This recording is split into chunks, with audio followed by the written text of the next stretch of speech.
Bassam, I'm not sure if it's just me, but I'm not hearing you.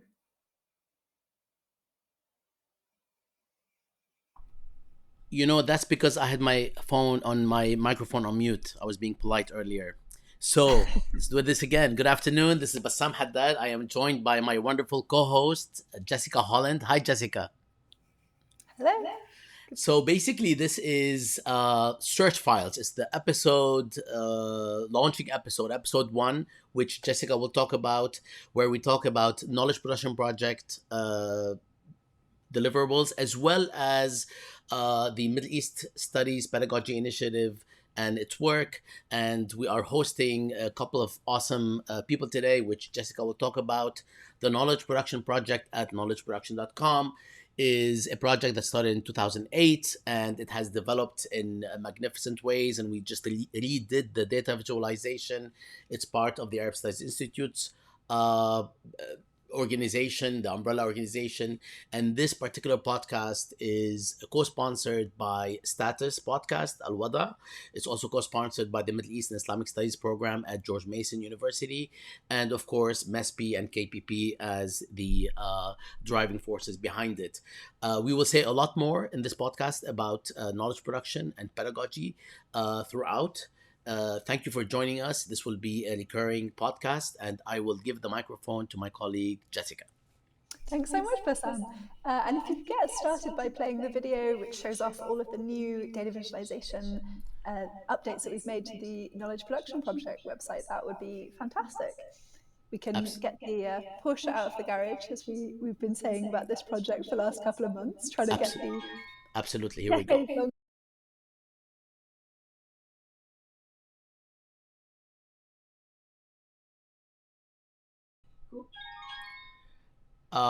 I think Jessica, you were muted. So if you would like to repeat the last bit,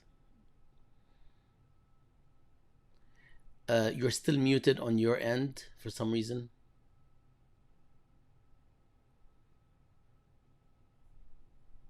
One second. Okay, how about now? Try now. Is Okay, that you're any good. better? You're good. Yes. Okay, brilliant. Okay, I think it may have just been the video there. So as you can see, we've got this gorgeous heat map loading up. It's showing that you can search key terms, for example, political violence. It'll then take you through the search results through all different formats. So here we can see peer-reviewed articles, can select one, and then you can either search Google for this title, find that actual article on a journal website, or bookmark it to come back to later, perhaps make a series. You can also see book reviews that are relevant, as well as books too. And it'll give you the number of results for that particular search term. And then, of course, you can reset and go back and try something else. So another part of the website is the think tank section. And this has over 52 think tanks based in the United States and in Europe. And essentially, you can go through and look at the revenues to compare them to each other, see what the average was for particular years, and also have a look at the number of congressional testimonies and publications. And then if you've got a particular think tank in mind, you can go to, for example, the RAND Corporation here, and it'll take you through the recent publications that they've been putting out. Here there's about 100, any congressional testimony records that their experts have delivered. And then finally, we have the financial section. So you can look through the total revenue for the past couple of years, compare how it's trending, and then compared to another think tank such as Amnesty International. And you can see that there's quite a fair bit of difference here, and you can compare year on year to see where the trend that's basically coming through. And then the final part of the website is the policy network section. And so in this interactive data visualization, you can see the relationships between government institutions, experts, and think tanks. So we start, for example, with the Department of State, and then see the experts that are related to that government department, and then finally the think tanks that are related to those experts. So you basically have a visual sense of how all of these connections are made and how they are maintained throughout time. And as you can see, it's a fairly complex web that we've created. This is for the 2012 to 2014 records of these relationships. You can search, for example, to look at the US Congress and see who's connected to that and which think tanks. And then using the sidebar on the right-hand side, you can click any of those underlying terms to search for a particular think tank and see how that's related now back to the US Congress again. So essentially, you've got in one location the ability to assess knowledge production and its impacts on the real world in a variety of different ways. Thank you so much, Bassam, for the video. And yeah, I'd love to introduce the podcast. So essentially, this is Search Files. This is our first episode. We'll be covering trends in knowledge production and pedagogy. And as the host, we'll be holding monthly conversations with data analysts and educators or faculty from industry as well as academia. This time, we'll be featuring a discussion on data visualizations, given our new website, and we'll also be addressing the approaches to teaching films in the classroom. So without further ado, I would love to introduce our first guest, who is Wesley Grubbs. Wes founded the data visualization studio Pitch Interactive. Hi, Wes. Just giving you a little introduction here so the viewers know who you are. And he's got over 20 years of experience in the interactive industry. Wes has a master's degree in information systems and a bachelor's degree in international economics from the University of Arkansas. And primarily, Wes's work focuses on revealing patterns about human behavior and how our actions impact our surroundings. So hello, Wes, and thank you so much for coming on the podcast. Hi, Jessica. Yeah, thank you for having me on. Welcome, Wes. Wes is not just a brilliant mind in data visualization and beyond, but also is a friend for the past, how many years? Was it 2012, Wes? A long time ago. Yes. I don't remember anymore. That's a good thing. That's a good thing. Let's not announce it. So welcome aboard. Thank you. Yeah, I think we met after we did the piece on the drone strikes. Absolutely. And you reached out, and that's where we sort of formed our relationship from there. Which actually was extremely impressive, and it was timely because now it's timely because of all of the Afghanistan stories in the news. So yeah, absolutely. Okay, all right. Well, perhaps we can kick off the conversation by talking a little bit more about what data visualization actually is and the role it can play in communicating information to audiences. And perhaps, Wes, if you can also talk to our listeners a bit about the ethical questions behind that and perhaps the responsibilities of the data storyteller or the person making the data visualization. Yeah, I'll do my best with the time here. Ethical. Data visualization is basically it's the process of taking data, and data is described as quantities, characters, symbols, and a list. If you imagine Excel, and it's taking these and finding graphical ways to represent them. The reason why data visualization is important, at least for us, and sort of my belief and philosophy, is that our brains are very much wired to read things visually. So often before anything else, smell is another way, and hearing and whatnot. But visual representation is something that we're all as humans sort of wired to understand, like dangers and weather changes and stuff out in nature. But it's also that the visual representation of this is one of the best ways of conveying information and to somebody so that they can retain that information as well. And they can remember it, and then there's a story there, and they can communicate that further, or really even most importantly, for people to be able to see relationships and patterns and trends in ways that really is not possible through the other medium. Where should I go to next? The ethical part, as far as like how it's conveyed, our process is we usually grab large amounts of data. In this case, with the knowledge production project, we had over 40,000 rows of data to work with. And the process is really we have our own sort of special sauce of when we look at data and we start to understand what's important with this data based on discussions with you or our clients. Who's the audience? Who is it for? What do they need to get out of it? And then what are our methodologies of conveying this information? And usually what we're trying to find are relationships between things, or how have things changed over time. And we focus on those, and then we focus on what's the medium. Is this a website that we're doing, or a magazine, or a smartphone, or a VR headset? And we build it with all of that in mind. And then really in terms of how the data is being conveyed, what are the decisions that are being made? You mentioned ethical aspects in that, Jessica. It's a big issue because there's so many subjective decisions that are made. I would say really it's about being transparent and explaining your methodologies, because it really uses statistics, and statistics is a science and a math in and of itself, but you have to make decisions on how you're going to convey those statistics. Thank you. And yeah, I think that's something actually would be really of interest to the academics or students that are using the new Knowledge Production Project website. And I think they'd also totally appreciate that, yes, it is all about being as transparent as possible in your methodology, so that the conclusions you're communicating are clear where the basis, what they're based on. So I think that sort of goes away to explaining my next question, which was what made you interested in working with the KPP relaunch, apart from your long-standing friendship with Bassam, of course.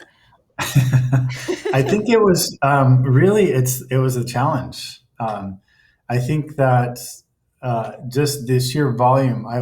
When Bassam and I first started talking, and Bassam, you showed me the data sets that you guys were collecting.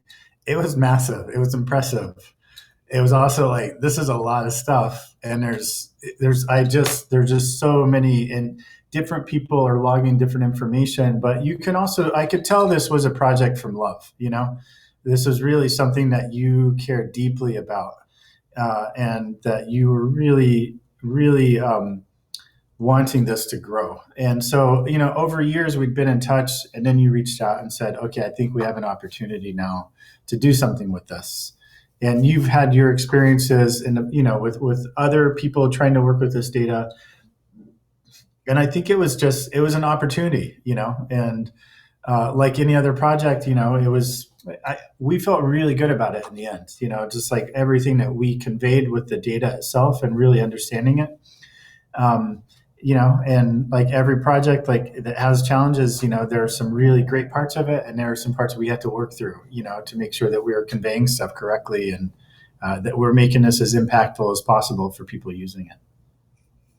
Yeah, definitely. And I think perhaps one of the things that are really interesting about this project was that it was such a large data set. And perhaps I can ask you to speak more about one that was more responding to immediate situations. So not a sort of labor of love ongoing for a decade, but something that was responding to something happening in the moment that's really relevant to the past couple of years we've had. So specifically the Decoding Hate project that you worked on with the Asian American Foundation. Right. So this was a project, it was more kind of a quick turnaround for this project, just because it was a very timely, with the American Defamation League working with the Asian American Foundation, which was more or less formed this year in response to sort of the growing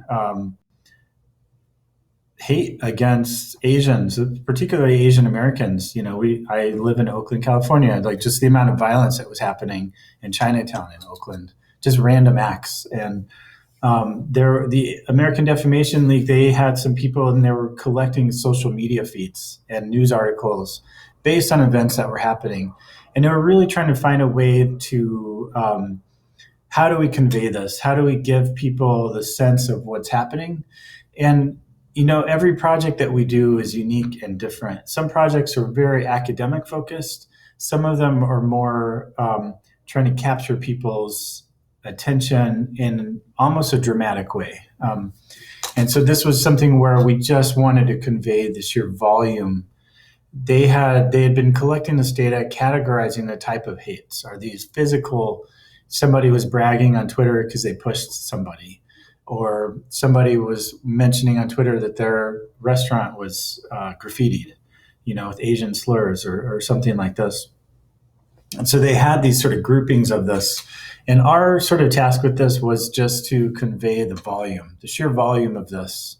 And there is an analytical component to this site as well when you like scroll sort of past all the tweets, but it's more of just the main message is there's a lot of hate. There's a lot of stuff that's been going on, and you can really tie this into COVID-19. And with the onset of the virus, and then just how everything happened, there was this gradual increase in violence against Asians in America, and then a decrease with lockdowns. And as soon as lockdowns eased again, you can see it jump right back up again. And it was heartening, but it was also an honor for us to be able to work on this project as well.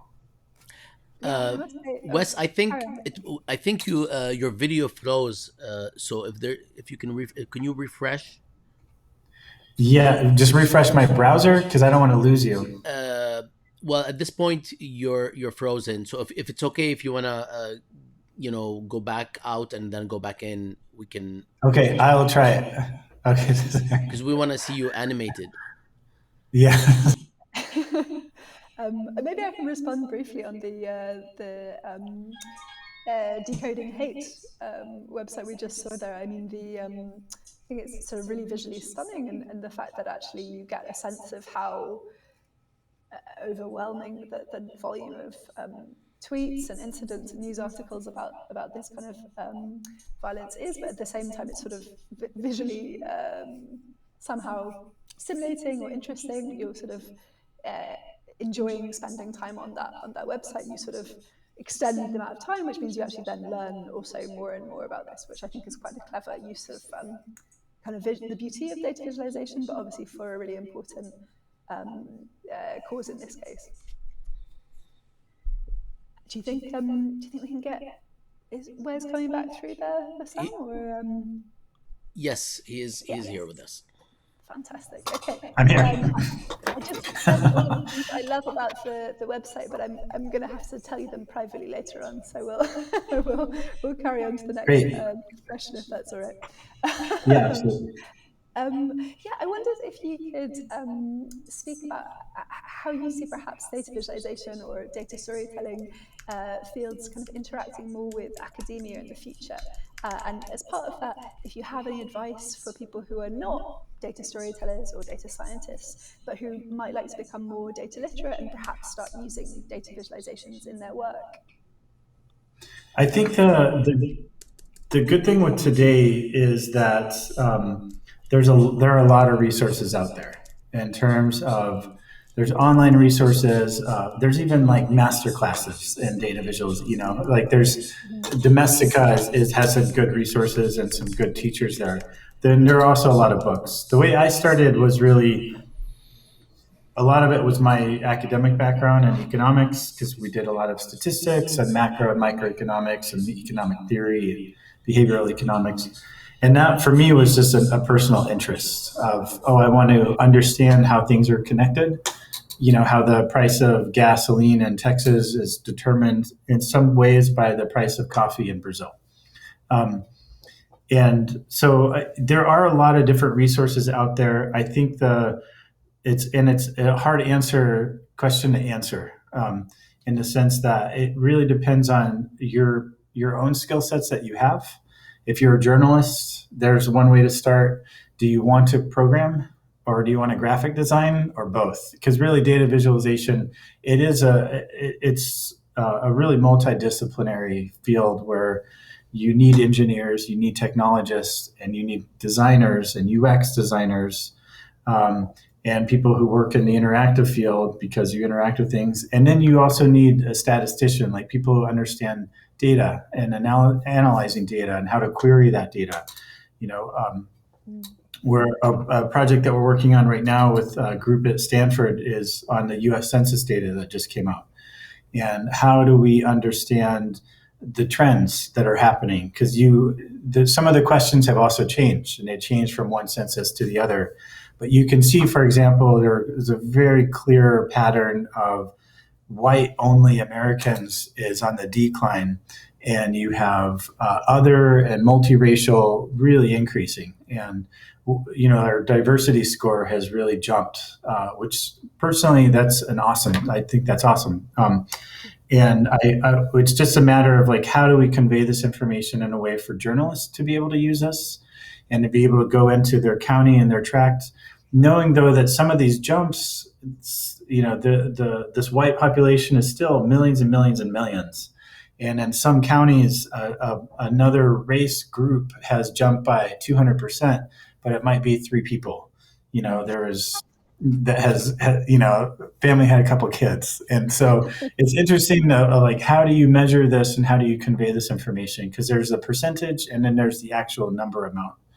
And trying to give everything context and meanings, and it's fun, but it's a challenge with that. I think it's a matter of when you're really trying to get into this, you're asking questions and then you're trying to determine what are ways to answer these questions.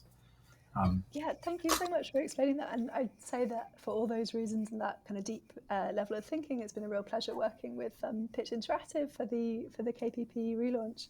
I'm really sorry we're going to have to wrap up and move on to our next guest today. Absolutely. But it's been such a pleasure talking with you today and working on the project, Wes. So thank you so much for coming in. Great, thank you. Thank you for having me.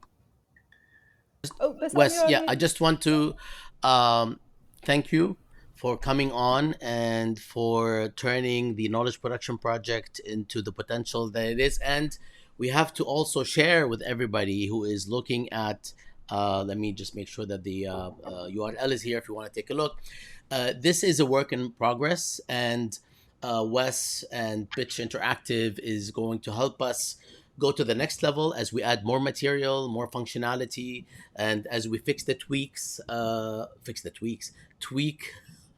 as we tweak it in the coming months. So, but the most important thing is that I have to share with the academic community, people who are listening, that it was so difficult to find a studio, a data visualization studio that is not only capable of working with academics on these topics, but is made up of people who are invested in the content of what we're doing. So for this, I want to thank you for being part of this, and hopefully we can ask you to join us another time to talk about all sorts of things. Can you say something about the Thomas Jefferson data visualization before you leave?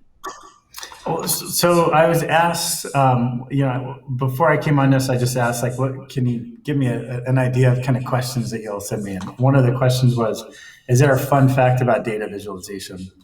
And sometimes when I talk about data viz, I like to go back in history. Like, how did we get to here? And one of those facts is that Thomas Jefferson, while he was president of the United States, and this not the entire time, but between 1801 and 1808, he made this personal diagram for himself. And what it is if you can't really read it very well, on the left panel, this is produce. So there's parsley and radishes and different kinds of things that you would find at the market. The very top are months. So it's a time series. I think there's a presidential stamp on this or something too. But and he would just draw a line with a ruler of when these items were in the market, when they were in season. So he knew what time of year, what kinds of things he can go and buy at the market, it's a fascinating, simple in today's world, but at that time it's pretty revolutionary. I mean, this guy was really thinking outside the box at a time when people did not use diagrams and visual representation for data. And so, yeah, it's just a fun fact. It's fun to kind of go back and look at little hints in history of when people use these kind of techniques. Thank you very much. I actually tried to decipher it after you sent it to us, so I just wanted to show it. Thank you very much, Wes, for joining us, and we hope to see you and work with you soon. We'll be in touch. Yeah, take care. Absolutely. Bye, everyone. And so our next guest should be Renetta joining us shortly. Just before we bring Renetta in, we'd like to share some Did You Know facts. So Bassam, if you can roll Did You Know fact number 1. These are fun ways that we're drawing out facts from our databases, and this links into the demo we showed at the beginning. So did you know that in 2015, the total revenue of the RAND Corporation was $291 million more than that of Amnesty International? So quite a significant difference there. And that's from our think tank. And that's just more, right? It's not, what is the total? That's just more. The total is a whopping 330 million. Wow. Yeah, some serious cash. So yeah, this is the kind of facts and stats you can pick out from the search.knowledgeproduction.com website from the think tank section. All right, fantastic. If we have Renata, we'd love to bring her in and say hello. Um, Hello. Hi. Hi, Renata. Thanks so much for coming on the show. If you'd like to introduce yourself and tell us a bit about the KPP project, that would be fantastic. Hi, Renata. Welcome to the Search Files podcast. And I keep looking down because this is where the operations are taking place. I should be looking straight ahead. I should know better. So Renata is our project co-manager, and she has been the driving force in the past few years behind where KPP got to. So welcome to our podcast, Renata. We will feature you much more eminently in the future, but right now we'd love to hear about the databases in just a couple minutes because that's all the time we have. Yes, of course. Hi. Hi, Jessica. Hi, Bassam. Thanks for having me. It's great to be here. Yeah, let me just say a few words about our work and our team. At KPP, we have 11 distinct databases or sources of knowledge production. We will be featuring our databases hopefully in upcoming episodes of the podcast, along with perhaps a team member representing each database. But we basically have 8 semi autonomous teams that consist of database coordinators and research assistants. And those teams have been mining data and cataloging it into spreadsheets. And then those spreadsheets feed into the awesome data visualization and search engine that you see on the website. It's really hard work, very tedious. So I'd like to just give a big shout out to the amazing team, both past and present, because we've been in existence for over a decade. So there have been so many amazing team members contributing to this effort. We hope to feature some of them in future episodes. We have around 20 people at the moment. I just want to say thank you for all you do, and thanks for having me on Search Files. I look forward to being a guest again in future. Yeah, we'd love that. And Renata, can I ask if people are watching and they'd like to get involved, is there a way that they can do so? Of course, they can go to the ASI website and perhaps apply for an internship. We have so many internship opportunities. We're always looking for people. Or you can send us an email at info@knowledgeproduction.com. Fantastic. Thank you so much. Absolutely. Thank you so much, Renata. And yes, if anyone interested in knowledge production, and I know that at George Mason here, we have a group of people almost every year that join and work with us on this project, and they actually end up trying to come back because they love the opportunity. It's a vast database with perhaps a unique access not just to information and knowledge production on the region, and academic for the most part, but also it's a way of seeing different sorts of knowledge visually on the same screen, which is why it's different from just going to the library and typing up some things. So thank you all. Thank you, Renata, and hopefully we'll see you soon again. Thank you, guys. Bye. Bye. Thank you. So, Bassam, if you could please roll fact number 7. Number 7. Okay, so Another number 7. database. That's gonna take some time because it's a large number. No, I'm joking. Here we go. Okay, fantastic. So, did you know that between 2010 and 2020, the number of think tank articles focusing on water in the region increased by 550%? No, I did not actually. I mean, I No, knew it no. when I saw the slide, but that's really impressive. Wow. It's pretty significant, right? And I think perhaps of interest to a wide variety of people, both in the kind of environmental studies and elsewhere. Okay, fantastic. So should we bring in our next guest? Yes. Here we go. And hi, Hatem. Hello, Bassam. Hello, How Jessica. are you? I'm good. I'm good. We are very excited to bring you onto this show because of many reasons.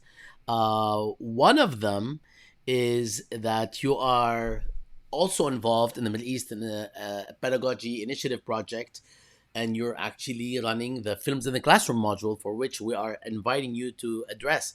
Did we share the Hatim's bio already, Jessica?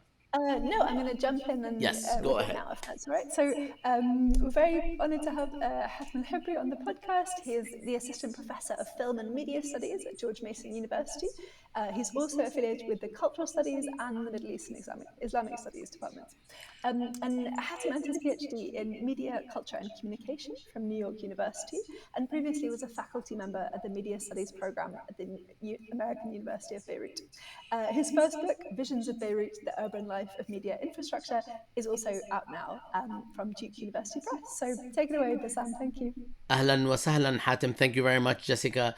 Hatem, we would like to know a lot of things. It will take a few hours to know them from you, but we have only about 15 to 18 minutes. So the first question that we have as educators, especially as educators, is it's a two-part question. First, how do you actually teach a film or documentary in the classroom? I mean, it's easy to play a documentary and say, hey, let's watch, let's talk about it, let's address the themes and so on. But there must be a better way. There must be something more productive than just watching an hour and 10 minutes or an hour and a half or 45 minutes and then just have a casual conversation, which is cool.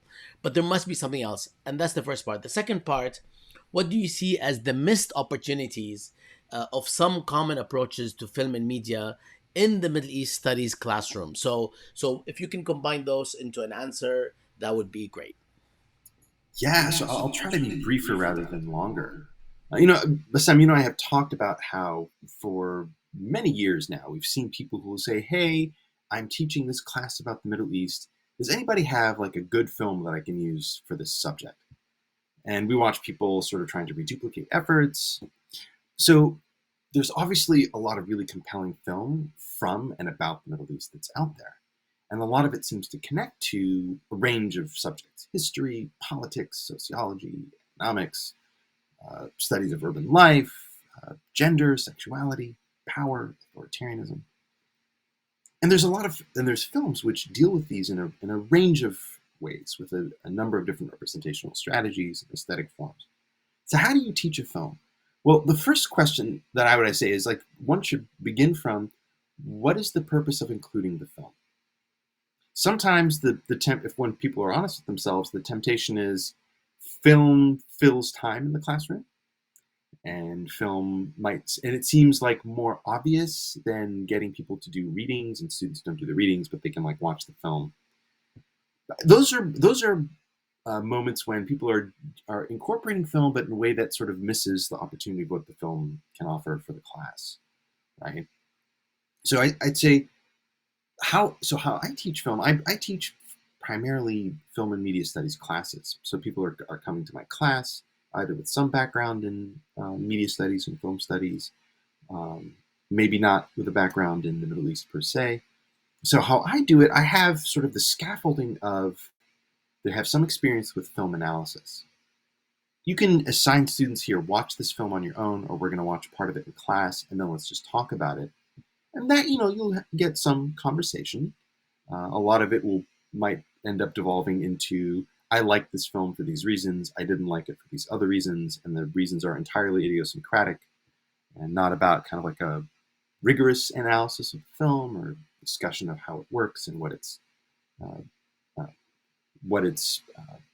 narrative mode is, for example, how its cinematography relates to its editing strategy, and so on. So people can do that. You can just throw up the film. But for it to a much better way is to think about how the film isn't just sort of like an abstract entry point into some related topic, but is actively part of that social field, part of that political field, how it connects to a set of cultural dynamics or tensions that it's commenting on, right? How does film already relate to this thing that you're talking about? When you absent those things, without that scaffolding, you have a much less productive conversation, right? You might have accomplished the thing of, I've gotten people to talk about something that they can connect to, perhaps through some kind of emotional appeal, like we want to sympathize with this character, and that's a way to like get into it in a way that like an academic, like a journal article might not, right? But you lose all this other stuff that it could be doing, right? Because there's a lot of really clever film that's out there, for example, if we were to focus on just film as the topic, there's a lot of things that film does. So one of the questions that you can like ask students is, what is the commentary that this film makes, and how does it make it, right? This can help get things away from how realistic was it, right?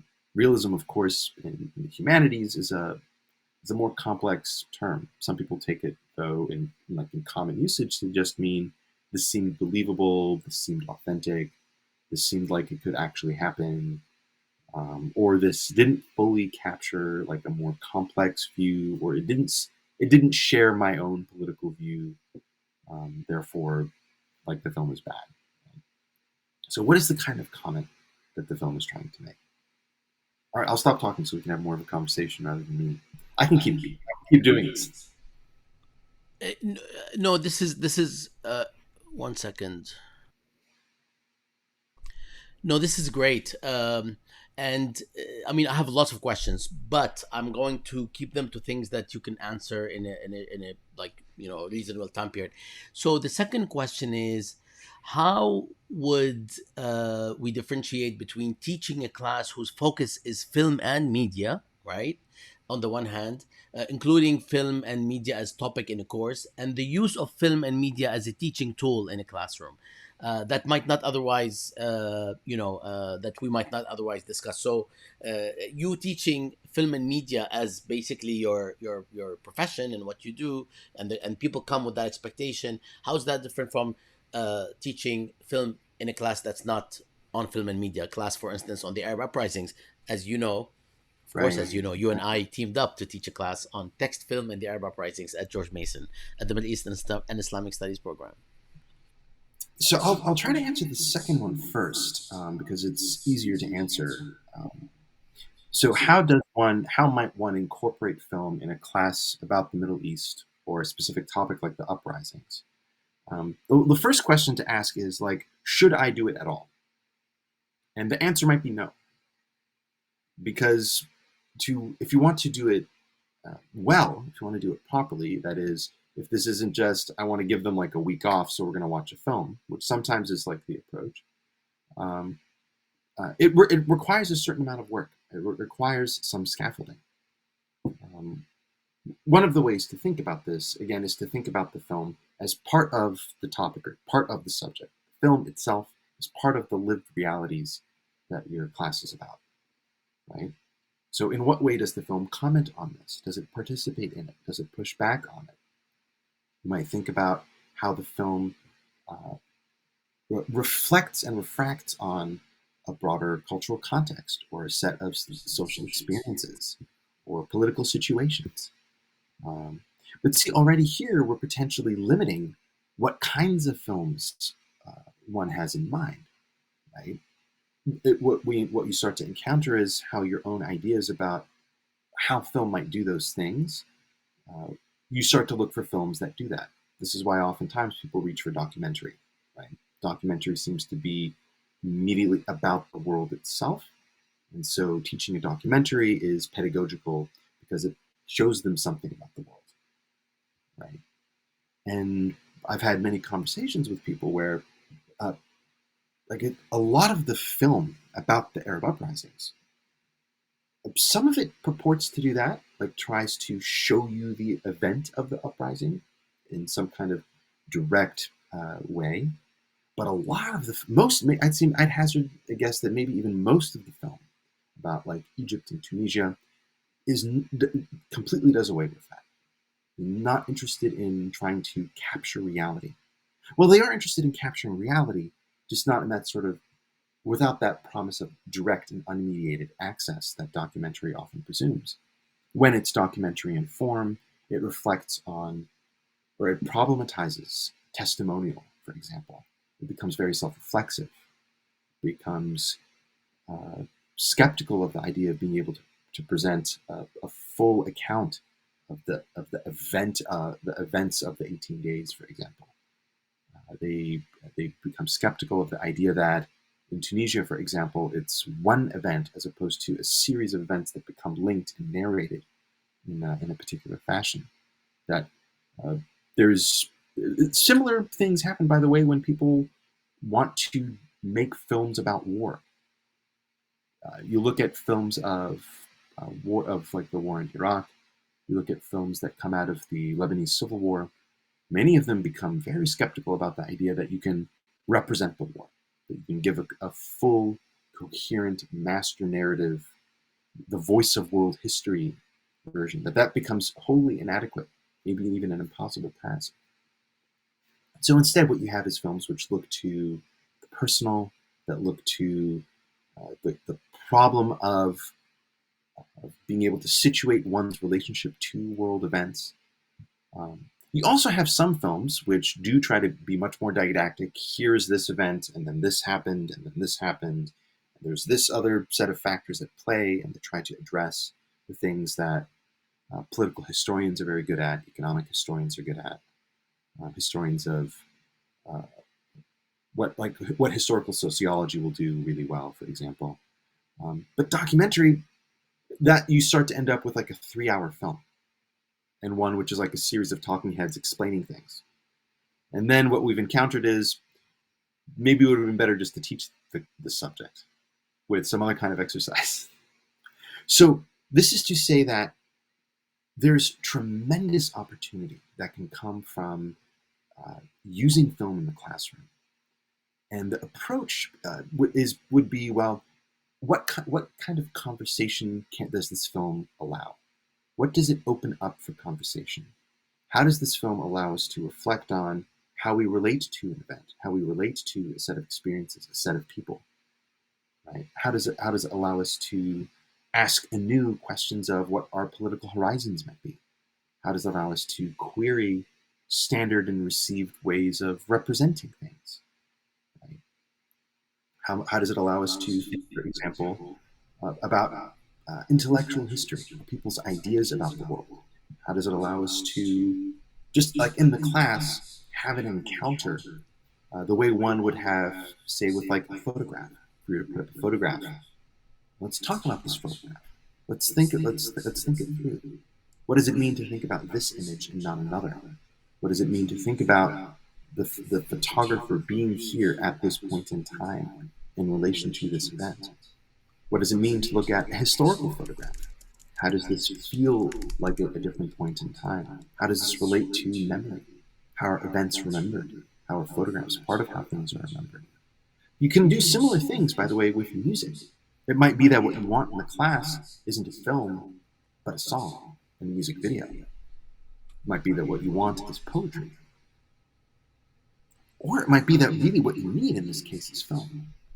Because film has its own aesthetic life. This is, of course, to come back to Bassam's original question, if what one is doing is incorporating film into a class that is not primarily about film itself, right? Okay. But of course, film and media and all of these other aesthetic forms, all of these other media institutions are a very important central part of life in the Middle East, in a way which Middle East studies needs to get much better at grappling with, I think, as a whole.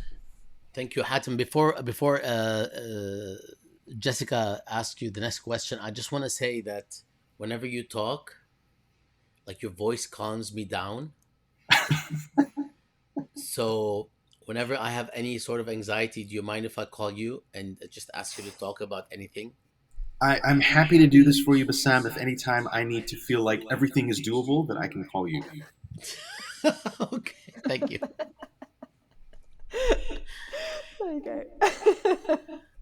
I wanted to ask you, Hatem, I know that you teach media studies in topics and areas that are not related to the Middle East, and I wondered if you could speak a bit on how that's different, or approaches that might be of interest. So how to teach the Middle East in a class which is otherwise just about like film or media more broadly? How do you bring that in? How do you incorporate it? Exactly. Yeah. So there's so this is like a big challenge, right? So in this case, the home field advantage that I have is it's students who are already practicing and building up their film analytical abilities or their media analytical abilities. They've become familiar with critical thinking about film and media more broadly. So the first way in is to give, if it's a class that's about a topic, right? So once I taught a class about film and revolution. So they're already thinking about revolution. And I've already sort of coaxed them into how do we think about the context in which the event of a revolution takes place. So they're already sort of good at sort of contextualizing revolution. They have some conceptual some conceptual frameworks there. And then it's a matter of, okay, so now we're just looking at a set of problematics, a set of political questions, a set of questions even about representation of revolution. And now we're going to look at how that's happened in Algeria, Tunisia, Egypt, Lebanon, uh, Iraq, Sudan, wherever that might be. A similar set of questions in a new context. And usually this means we've already broken down some problematic and Orientalist conceptions, which say ideas about underdevelopment, ideas about religion and politics. We've already sort of cleared some of that out, right? So they're sort of primed to come in with a sympathetic approach, to look at the region not as the third world, which we need to feel sympathetic for or bad about, but instead with a set of critical questions about empire, instead with a critical set of questions about what might we learn from people who've struggled in this particular political framework. How can we grapple with their disillusionment with revolution, for example, as opposed to how people have grappled with it in Latin America or elsewhere? So one way in is there's already a set of questions which make it so jumping to the Middle East is different. But I can also say, like, so when I've taught classes which are just about film and media of the Middle East, I get to spend a lot more time breaking down what Orientalism in film looks like, what problematic ways of presenting the region look like, that we get to foreground some of that. But then I also get to spend a lot more time laying the groundwork for really contextualizing the study of film in the region, the study of media institutions in the region, the study of TV in the region. It allows me to go much more in depth, to give them a much more well-rounded understanding of how, for example, radio has been really important in different places in the region, to think more carefully about social media and its politics and its relationship to new affective economies, for example. And they tend. Sorry. Nothing. That's Go it. ahead. We're waiting for you. That was basically it. I'm just going to keep rambling if you don't cut me off. No, actually, I do want to ask one final question before we release you on this beautiful Wednesday. So, by the way, I just had an. Do you want to ask the question on camera? Oh, fantastic! Got the purple shirt back. Am I back? You are. Oh, sorry. Okay, so I'm glad that we have this opportunity, because I want to ask one more question before we release you. Basically, this is an unending conversation, especially given that there are so many sorts of needs in terms of films in the classroom. However, one of the things you're doing, Hatem, is you're working with us in the Middle East Studies Pedagogy Initiative. You're leading the effort to produce the Films in the Classroom module with a board of advisors, an international board of advisors, an awesome team at the Middle East Studies Pedagogy Initiative. And that effort is going to detail everything that you just described in ways that are useful, and it's an ongoing effort, so it's not going to stop. It's ongoing, that addresses various aspects of this arena. Can you tell us about the this teaching module, the films and classroom teaching module, and what you're doing and how it will be useful for not just educators but people who want to learn more about the Middle East? Yeah, so the Film and Media in the Classrooms project is going to be a module, part of the MESPI project, which where it'll be basically for anybody who's like, hey, I have this class and I'd like to incorporate, a film. I'd like to do some kind of maybe section on media of some kind. How do I do it? I want something which will somehow help for a class that's like, say, about Egypt post 2015. Is there a film that would be useful for that? So, what you would this would be sort of like a one-stop shop for a range of topics. We're going to start out with resources for the Arab uprisings, but eventually we'll expand to the question of Middle East studies more generally. And we're going to have here are some texts which one might teach alongside films. Here are how and where different films might be relevant, and a range of scaffolding questions and assignments, or points of discussion points or questions to think about, as well as recommendations on readings. Sort of a one-stop shop for all of those questions that we see on our social media feeds. Hey, does anybody have a good film for this topic X? And then people dump things. Instead, we'll have it consolidated, curated, and it's Bassam made it sound very grand that I'm like leading it, but it'll be sort of a group of people who will be working together, putting together what resources we know of, but also relying perhaps on a broader group effort. It is actually, wait, this mute thing is not going to end until the pandemic ends. It is actually grand. You're very humble, because what we will end up doing with your efforts and the team and the faculty that are joining you as advisors, what we will be doing is answering questions that are constantly asked, like you shared. I mean, not a week goes by without me either getting this question myself, or reading it on Facebook in one of those, lists where people are just asking, I'm looking for something on this, or how do I actually teach Silence of the Palaces, that movie, or the Battle of Algiers, Lawrence of Arabia. Of course, these are the usual suspects, but there is a lot of new material that is out there that is remarkable, and people don't realize it sometimes, perhaps because they keep going to the usual suspects. So we also will be featuring that, which is part of the KPP films, documentary, and TV shows databases on KPP at this address, which I'll show now because I like showing it. It's nice and yellow and it flies in. Isn't that cool, Jessica? Were you impressed with how this flew in? I'm stunned. These graphics, It's stunned, they're yeah, it's as stunning. modern as, Microsoft Word Except 2003 or something. Except that I missed earlier when I was also on camera and I was like trying to fidget. I didn't know I was on camera, so it looked like I was not listening. I was just trying to find like the right graphic.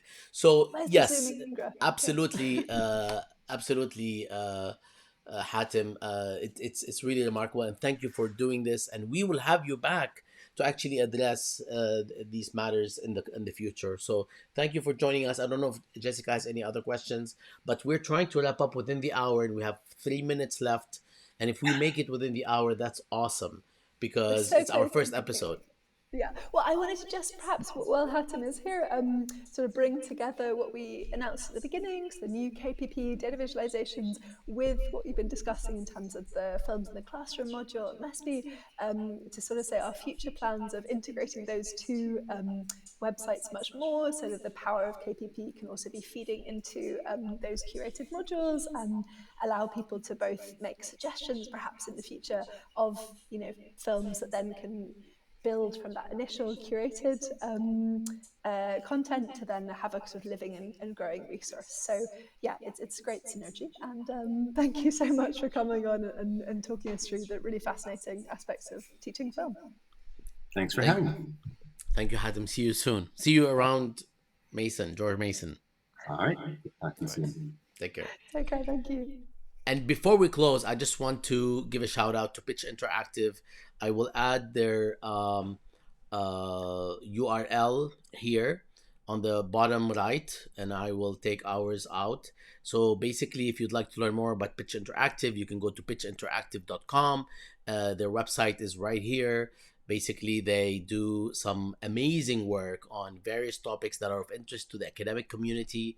And it's, again, one of the places that does the work, not only because they are a data visualization studio, but because they are also interested in academia, they're interested in knowledge production, they're interested in research, and they have a really wonderful team. Wesley Grubbs, Katarina, Kat, Madrid, whom we work with all the time, Nick and PU, Lynn, and everyone else. So I just wanted to share with you that Sam, I link. think that the link isn't quite coming up yet. So it could be great to put it on. We've still got knowledgeproduction.com and the ghost of Hatem. Really? Just an How empty about blank here? screen of Hatem. Yes, Okay, that's apologies. fantastic. So, yeah, it's if you can visit pitchinteractive.com to check out the data visualization work they do, that would be great. I want to thank everybody who joined us, and mostly I want to thank, well, you should be thanking me because you're the host, Jessica. So, in a Thank way, you, Bassam, for I'll send it to you to close and promise great things for the future.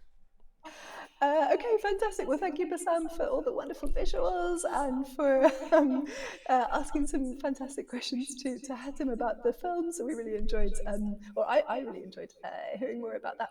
So thank you to all of our guests for coming on, and we're so excited to be starting this new Search Files podcast.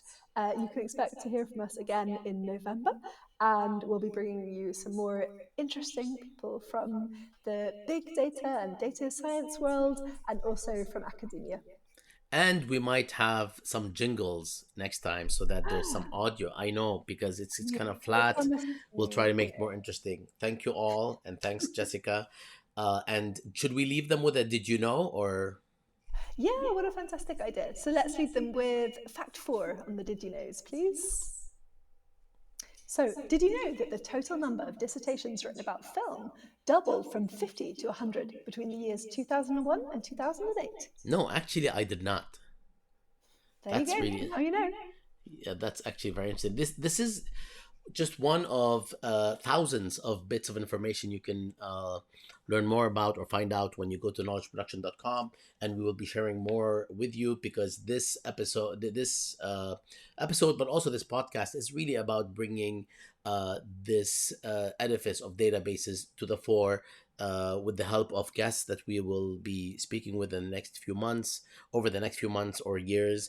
And then thanks again, Jessica, and we should say goodbye, right? We're I think we right should. at We're 3 on the p.m. hour, so Yes. let's go for it. Thank Thank you all. you. Bye.